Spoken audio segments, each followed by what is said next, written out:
Have you ever wanted to share photos or music with someone on your home network, but weren't quite sure how to do it? Hi, I'm Paul Party, a writer on the Windows team. In the next 5 minutes, I'm going to show you 2 ways, using public folders and home group, that can simplify the way that you share files and folders with other people in your home network.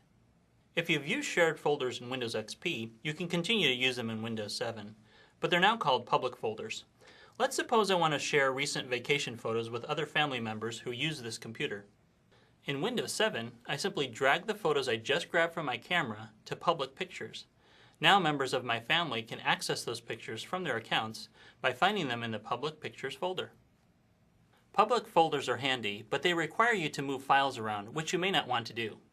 With Home Group, a new feature in Windows 7, you can share files and folders without having to move them to a public folder. Let's see how Home Group works. If you already have a Windows 7 computer on your network, you may have a Home Group. To check whether one already exists, open Home Group. My network doesn't have a Home Group, so I'll create one. Home Group is all about sharing, so I'll first need to choose which items I want to share. I'm going to share my pictures, music, and video libraries with other members of my Home Group. Don't know what a library is? Don't worry. A library is just a collection of folders that contains your music, pictures, and documents.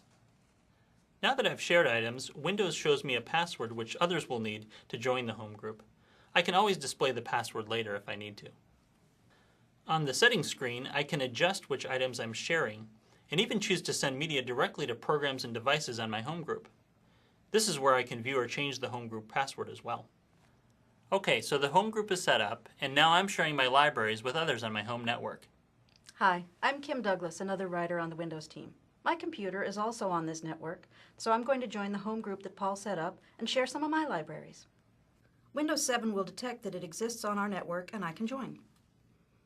First, I'll choose which items I'd like to share. In addition to my pictures, music, videos, and printer, I also want to share my documents so Paul can access them. Next, I need to type in the password that I received from Paul since he created the home group.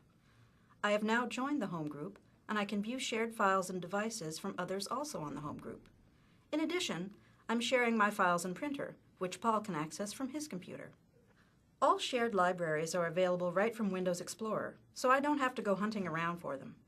I'm going to view the shared photos on another computer on my network and arrange them by the month they were taken. Home groups not only allow you to share files, but you can also send media like photos and music directly to media-enabled programs and devices on your network. The techie term for this is streaming. I'm going to make my photos and music available to all other family members who are using Windows Media Player by selecting this checkbox. By choosing this option in my home group, photos and music on my computer will be available to people in my home group and automatically appear in Windows Media Player. They won't have to add these items to their library manually. Home group makes sharing media that simple. Want to learn more? Check out the guide for this video. It has a lot of additional information, including step-by-step instructions, so you can explore Windows 7 on your own.